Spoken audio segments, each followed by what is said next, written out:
자, 최병훈 전문가님의 종목입니다. 삼성전자가 무려 이 10%의 수익률과 함께 또 도달했어요. 또. 목표가를 도달했어요. 그렇습니다. 지난 5월 18일에 추천을 해주셨고 사실 7월에도 한번 장중에 73,600원을 뚫어내면서 목표가 도달을 했었는데 이번 주 지난주 좀 강한 흐름 나오면서 다시 한번 73,000원으로 목표가 달성을 했습니다. 삼성전자 이제 다시 한번 좀 상승하면서 8만전자 좀 기대해 볼 수 있는 건지 어떨까요? 네, 이번 달 반도체가 제가 보기에 11월 중순이 이제 주로 변곡점이거든요. 네. 그래서 8월부터 좀 좋았다가 다시 11월 중순경부터 안 가면 그때부터 변곡점 내려가면 또 못 가다가 다시 내년 5월부터 이렇게 올라가는 흐름이에요. 이 계절성이 좀 있는데 그래서 올해 지금 10월 달에는 삼성전자 모습이 좋아요, 전체적으로. 그러면 왜 그러냐면 이게 이틀간 이제 CPI 발표나고 이틀간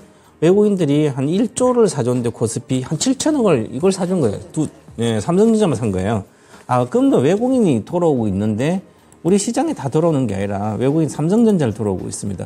삼성전자를 57% 갖고 있다 19년부터 계속 팔아서 49% 가서 지분이 다시 53% 왔기 때문에 판 거의 절반을 지금 다시 담았거든요. 그래서 외국인이 담는다고 주식이 계속 가지는 않거든요. 외국인들 일반적으로 특징은 한 2년 정도 한 번 계속 사서 1년 동안 꾸준삼 2년째 정도 지나야 되거든요. 그래서 내년 저는 삼성전자는 내년에 하반기에 9만 원대를 아마 가지 않을까 그렇게 보이면 지금 7만 원대니까 지금 보유를 6만 대에서 보유를 했다가 가서 다 상관없고요. 현재 상태는 모양이 좋은 상태고 수급도 좋고 그래서 전반적으로 좋은데 미국이 내년에 경기가 좀 둔화가 돼도 삼성전자하고 우리나라 하이닉스는 오히려 디커플링도 괜찮지 않을까 그런 측면으로 보면 지금부터는 보유해도 괜찮고요. 저는 계속 8만 원대까지 내년에 9만 대까지 가지고 가보자. 이렇게 말씀드리겠습니다. 알겠습니다. 자, 그러면 이번 주 히든카드 바로 만나볼 텐데요. 네. 자, 최병훈 전문가님 이번 주는 히든카드 키워드를 어디서 찾을까요? 24년 유망 화학주. 요즘 계속 화학 네네. 쪽으로 조금 율총화학 일단 나왔고 네, 지난주. 맞아요. 대한유화는 조금 약간은 쉬어가고 있지만 아직까지는 네. 꺾이진 않았고 잘 맞아요. 가고 있어요. 오늘은 어떤 포인트일까요? 내년에 업황 개선되는 게 뭘까? 그래 보면 화학도 들어가지 않을까? 그 화학주 중에서 성장 엔진을 단 화학주가 좀 더 같이 좋지 않을까 보고요.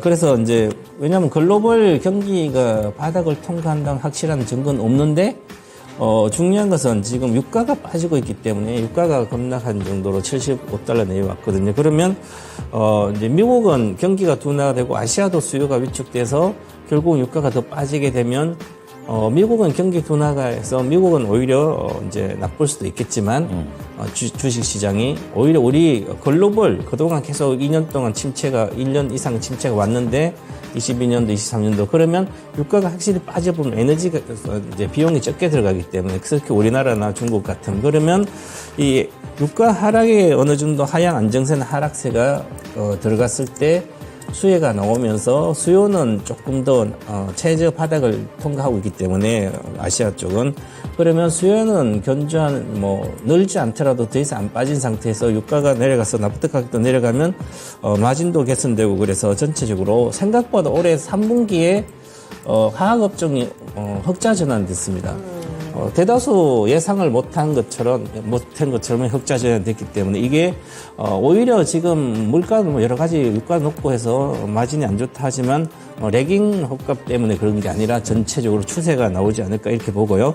그래서 지금부터는 전체적으로 미국 물가도 둔화되고 그다음 경기가 견조하게 흐르니까 이제 전체적으로 유가만 좀 더 빠지면 아시아도 어느 정도 살아나지 않을까 그렇게 보면 특히 화학도 좋아질 걸로 보입니다. 그래서 내년도 4분기보다 내년 1분기 이후에는 확실히 업황 턴어라운드가 화학 쪽이다. 저는 일단 보고요. 그래서 관심을 가져야 될 걸로 보입니다. 네, 화학이 또 드디어 살아나는가 봅니다. 네. 자, 그러면 화학주 가운데 어떤 종목 눈여겨봐야 하는지 후보 종목들 살펴보시죠. 6가지 히든카드 바로 뒤집어 보겠습니다. 자, 롯데케미칼 있고요. 지난주 추천 종목이었죠. 대한유화가 들어있고 한솔케미칼, 애경케미칼, 그리고 LG화학, 이수화학이 있습니다. 자, 이 가운데 최병훈 전문가님의 히든카드 어떤 종목일까요? LG화학입니다. LG화학입니다. 계속 내려오다가 그래도 반등 나오고 있더라고요. 어떻게 포인트 잡을까요? 네, LG화학하고 이제 롯데케미칼이 있는데 롯데케미칼 순수화학 쪽이고 LG화학 산업용화학 쪽이 그쵸. 그렇고 특히 또 뭐 2차 전지도 있고 첨단 소재도 있고 여러 가지 있거든요. 뭐 바이오도 있고 다 있습니다. LG화학은 하기는 상당히 많이 있는데 그런데 LG화학은 주가는 2차 전지 LG 에너지솔루션하고 비슷하게 움직였습니다. 그동안은. 그래서 그동안은 이제 보시면 내려갈 때 최근에 7월 달부터 급락을 하고 있습니다. 그러면 LG 에너지솔루션도 비슷한 흐름을 가지죠. 그래서 LG하고 같은 흐름을 가지는데 이제는 내년에는 좀 차별화되지 않을까. LG 에너지솔루션은 탄력성이 좀 낮아서 지지부진할 걸로 보이고 상반기까지는 LG화학은 오히려 반등폭이 더 강할 걸로 보입니다. 자, 그러면 그 이유가 이제 석유화학 부분은 LG화학은 4개 분기 만에 흑자가 전환됐습니다. 그 다음에 이제 양극재가 메탈 가격이 워낙 빠지고 있어서 거기에 대해서 배터리 셀 안에 가격도 빠지는데 특히 양극재가 특히 많이 빠져서 한 20% 정도 평균 판매가 빠졌습니다. 그러면 앞으로 더 감익에 대한 우려가 더 남아있기 때문에 하락세가 내년 최소한 1분기까지 지속될 걸로 보이고요. 그리고 전체적으로 양극재도 판매 가격이 더 이상 안 내려가고 매출 기준으로 물량이 늘어나는 것은 한 3분기 정도 내년에 되지 않을까 보기 때문에 이쪽 분야의 상승 모멘텀은 아주 약화되어 있는 상태고요.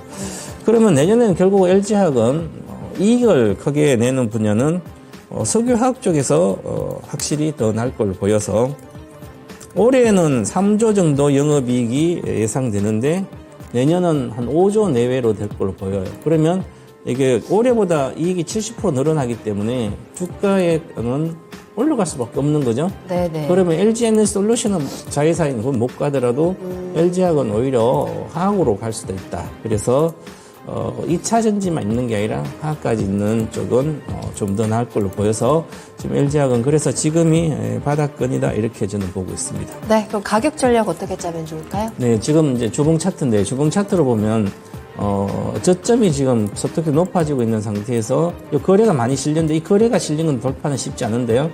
그래서 일단은 바닥권이고요. 그래서 저는 아직 좀 행보하다가 올라가면 일단 목표가는 매수가는 47만 원, 22평선 정도에 사면 목표가는 단기적으로 큰 단기 목표가입니다. 53만 원이고요. 손절가는 45만 원 짧게 잡아드리겠습니다. 네.